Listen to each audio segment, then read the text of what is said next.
महात्मा का दर्शन होते हैं। जो महात्मा बहुत ही विशालकाय शरीर भी था, लंबी जटाएं थी, भगवान शिव के ही रूप में थे, पूरा उसी तरह स्वरूप था। उनके पास ना तो कोई झोला झंडी ये सब कुछ नहीं था, एक छोटा मोटा ऐसे झोला और बाघंबर सर पे शरीर पे था और एक कमंडल था उनके पास।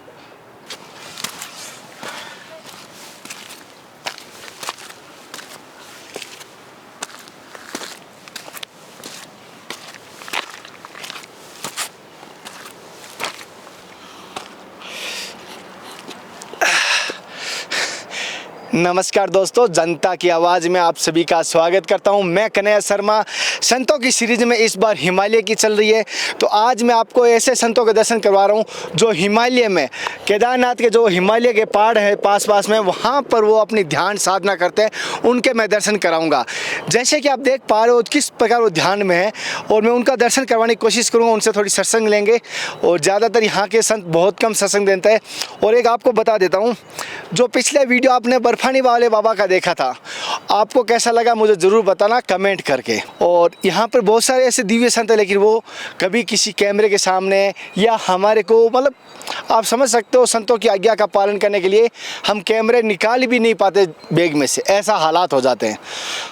पहले तो मैंने इनसे आज्ञा ली, अब चलते हैं उनके पास, आपको उनकी सत्संग और उनका आशीर्वाद दिलाने के लिए।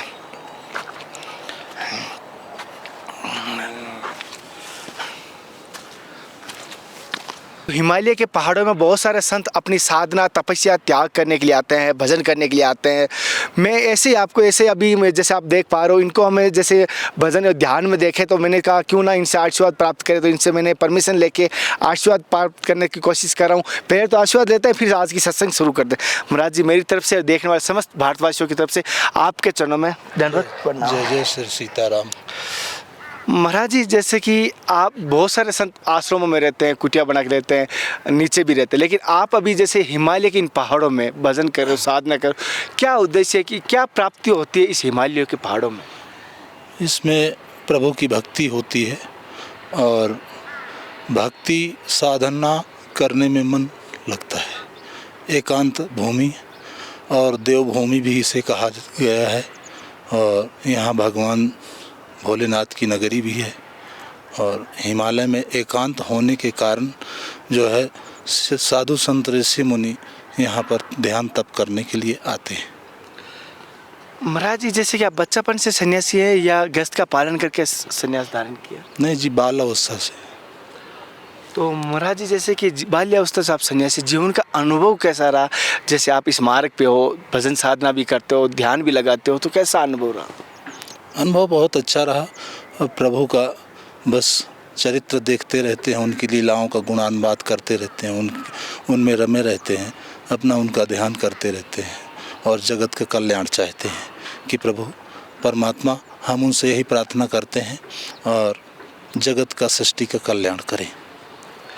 महाराज जी, जैसे कि आप आज के टाइम में कलयुग है, और जैसे कि हम कोई भी सेवार्थी कार्य करते हैं, जैसे कि अगर मैं अभी केदार की यात्रा आ रहा हूँ और रास्ते में अगर मेरे से कोई लिफ्ट मांगता है, और वो अगर बाद में सोचता है कि हमारे साथ अनहोनी करता है या आगे बैरिकेड लगाता है, वो अगर तस्कर होता है या उसके गुंडे आगे हो हमारे लूटने के लिए, तो उस समय हमें क्या करना चाहिए? उस समय हमें कौन सा डिसीजन, सेवा करें क्या ना करें? ऐसा है, आपको परिस्थिति के अनुकूल कार्य करना चाहिए, जो उचित लगे। पहले उस व्यक्ति को पहचानें और उसके बाद आप सेवाभावी बन सकते हैं। हालांकि उसको परिस्थिति देखें, व्यक्ति को देखने और सुनने और चलने से व्यक्ति पहचान जाते हैं कैसे हैं कैसे नहीं हैं। तो इस समय में आपको पहले उस व्यक्ति को पहचानना चाहिए। सेवा तो धर्म ही है मनुष्य का, पर सेवा करना उचित है कि सेवक सबते सेवक धर्म कठोरा। प्रभु भगवान ने भी यही कहा है कि सबसे बड़ा सेवा है, और सेवा करेंगे तो अच्छा लाभ, अच्छा परिवर्तन जीवन में आगे बढ़ने का चांस रहता है। महाराज जी, जैसे कि आपको कभी भगवान के, कभी ठाकुर जी के किन्हीं के दर्शन हुए सत्य में? जी, दर्शन होते हैं, और प्रत्यक्ष रूप में देखिए परमात्मा किसी भी रूप में होते हैं। मनुष्य रूप में भी प्रकट होते हैं और स्वप्न में भी दर्शन होते हैं। तो ऐसे कई बार हमने अनुभव किया अपने जीवन काल में, और ये सब प्रभु की लीला है, कब कहाँ दर्शन हो जाएं कुछ कहा नहीं जा सकता है। गुरुजी, जैसे कि आपके जीवन की एक सत्य घटना पे हमें थोड़े जीवन को लोगों को देखने, एक जीवन में क्या होता है अनुभव मिलता है। आपके जीवन की सत्य घटना का कोई अनुभव बताइए, धर्म को लेके, भगवान को लेके। जी, सत्य घटना, मैं एक बार 2002 में ऋषिकेश से नीलकंठ महादेव की यात्रा कर रहा था पैदल। उस समय मेरे मन में बहुत ही ज़्यादा भक्ति का प्रमाद बढ़ा हुआ था। मैं पद यात्रा कर रहा था, गंगा जल चढ़ाने के लिए मैं भगवान शिव के पास जा रहा। वहाँ पर रास्ते में मैं 10 किलोमीटर तक पैदल चलता हूँ। घाटी आती है, घाटी के पास में जंगल में ही एक महात्मा का दर्शन होते हैं। जो महात्मा बहुत ही विशालकाय शरीर भी था, लंबी जटाएं थी, भगवान शिव के ही रूप में थे, पूरा उसी तरह स्वरूप था।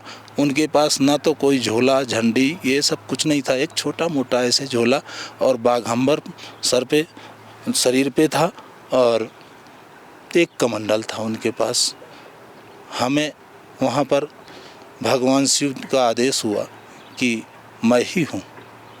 हमने उनको दंडवत प्रणाम किया और उन्होंने 1 मिनट वहाँ पर रुके। 1 मिनट रुकने के बाद हमें आशीर्वाद दिया और बोले महामंत्र का आप जप कीजिए, इसी में कल्याण है। उसके बाद तपश्चात वो नीचे जाते हैं, थोड़ी ही दूर देखते हैं, हम दर्शन करते हैं, उसके बाद उन्होंने आदर्श हो जाते हैं। जी, रूम खड़े हो गए। महाराज जी से बहुत बहुत धन्यवाद। महादेव के साक्षात आज हम उनके चरणों में हैं, केदार के। साथियों, हम महाराज जी की थोड़ी भजन में या ध्यान में थोड़ी बाधा बने, इसलिए माफ़ी चाहूँगा महाराज जी से और आप सभी से। और आज की सत्संग आपने किस प्रकार लगी मुझे ज़रूर बताना। महाराज जी ने अपने जीवन का अनुभव बताया। हमारा प्राण सभी भारतवासियों में, सभी जीवों में सद्भावना हो, ये इनका मुहिम है, या इनकी ये प्रण है कि हम जितना भी करते हैं जन कल्याण के लिए करते हैं। ये अपने स्वार्थ के लिए कोई भी जीवन में कुछ कार्य नहीं करते। मेरी कोशिश रही कि आपको ऐसे ही यहाँ पर भजन करने वाले त्यागी तपस्वी संतों के दर्शन कराऊँगा। तब तक जय हिंद, वंदे मातरम, हर हर महादेव, जय श्री कृष्णा, जय श्रीनाथ। हे नाथ, हे मेरे नाथ, मैं आपको बोलूँ नहीं। जय केदार बाबा की, जय गंगा मैया।